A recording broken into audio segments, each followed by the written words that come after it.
నాగేశ్వరరావు పూజారి గారు, క్రెడిట్ కార్డులు కట్టలేని వాళ్ళు చాలామంది ఉన్నారు. వాళ్ళు ఈ నెల కడదాం, రేపు కడదాం, డబ్బులు లేవు, ఇలా ఇబ్బంది పడుతూ ఉంటారు sir.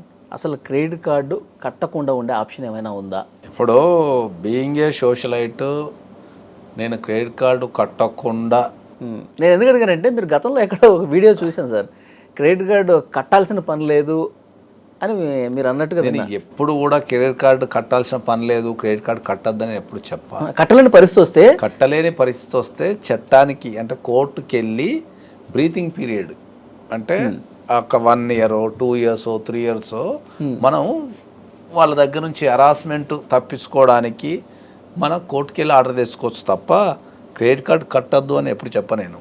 First of all credit card అనేది వాడద్దని చెప్తాను ఫస్ట్ పర్సనల్గా. ఏదన్నా కారణం వల్ల క్రెడిట్ కార్డు వాడాల్సిన పరిస్థితి వస్తే టైం కట్టమని చెప్తా. ఒకవేళ కట్టలేని పరిస్థితి ఉంటే డైరెక్ట్ కోర్టుకు వచ్చామని చెప్తాను నేను. ఎందుకంటే ఏ వ్యక్తి అయినా సరే జనరల్గా అంటే నేను ఇప్పుడు హ్యూమన్ సైకాలజీ మొత్తం చదివినా కాబట్టి నాకు అర్థమైన విషయం ఏంటంటే ఈ ప్రపంచంలో ఎవ్వరు కూడా అప్పు కట్టద్దు అనుకోరు. అప్పు చేయాలి, వెంటనే కట్టేయాలి. అప్పు కట్టదని ఎవరు అనుకోరు. వాడు 10 రూపాయలకి ఇంట్రెస్ట్ తెచ్చినప్పుడు కట్టదు అనుకోడు.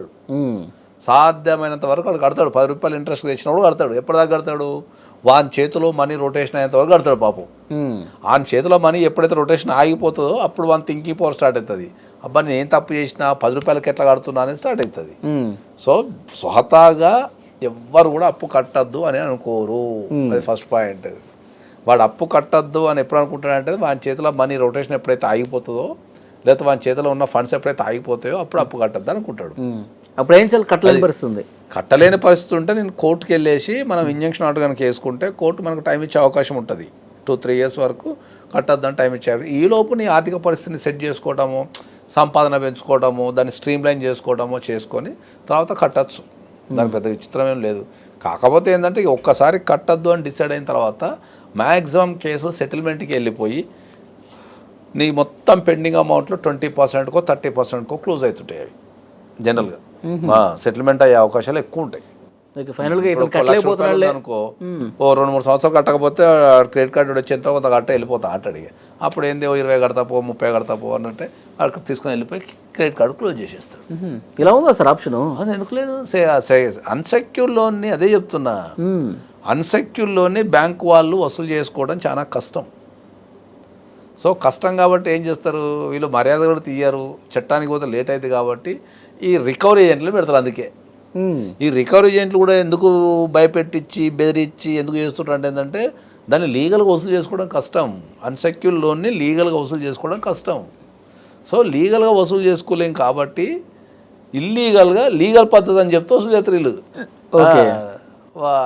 కోర్టుకి వెళ్ళి లీగల్గా ఫైట్ చేస్తే నీకు కంపల్సరీ నీకు రిలీఫ్ వస్తుంది.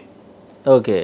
కాబట్టి నేను చెప్తున్నా చాలామంది అరే ఇప్పుడు ఎన్నో సందర్భాల్లో నేను నాకు తెలిసి గత 3 సంవత్సరాల నుంచి ప్రతి ఒక్కరికి చాలా క్లియర్గా చెప్తున్నా, అప్ల పాలైతే చనిపోకండి, సంపకండి. అప్ల పాలైతే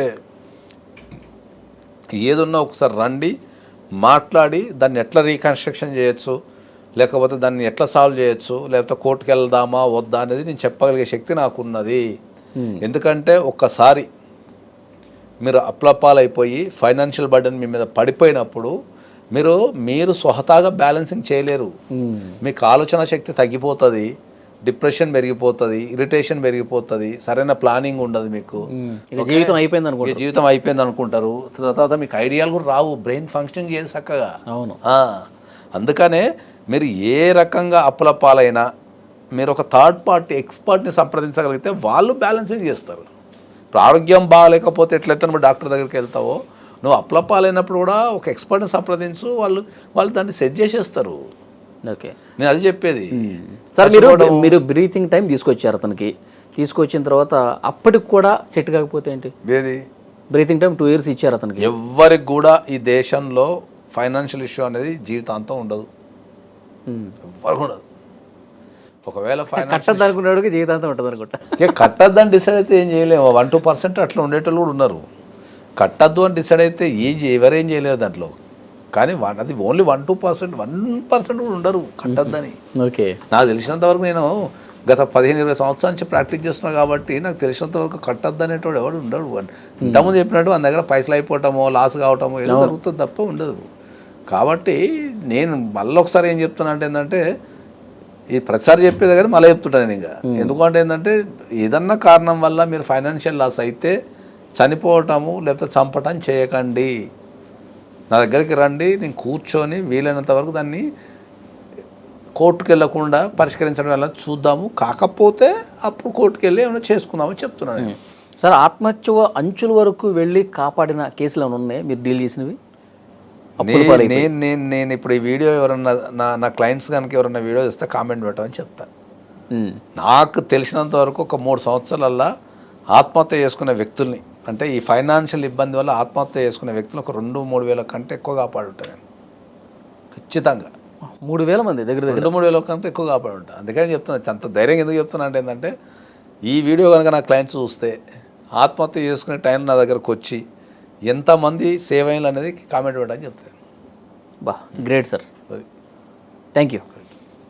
And for more videos, Please subscribe to iDream. Please subscribe to iDream. Please subscribe iDream. And please subscribe to iDream. For more videos, subscribe to iDream. please like, share, and subscribe to the channel. Congratulations, iDream. subscribe to iDream. Subscribe to iDream. So subscribe to iDream Media. iDream team andarki huge congratulations. Please subscribe iDream Media. Please subscribe to iDream. Subscribe iDream. Please subscribe to iDream. iDream అంటే నా కళల ఛానల్ను subscribe చేసుకున్న నోరు తిరుగుతలేదు, మీరైతే గంట గుర్తు కొట్టండి. For more such videos, please subscribe to iDream. Subscribe to iDream. Please subscribe to iDream. Please subscribe iDream Media. Please do subscribe to iDream. Please subscribe to iDream Media. For best entertainment and information, please subscribe iDream. And don't forget to subscribe to iDream.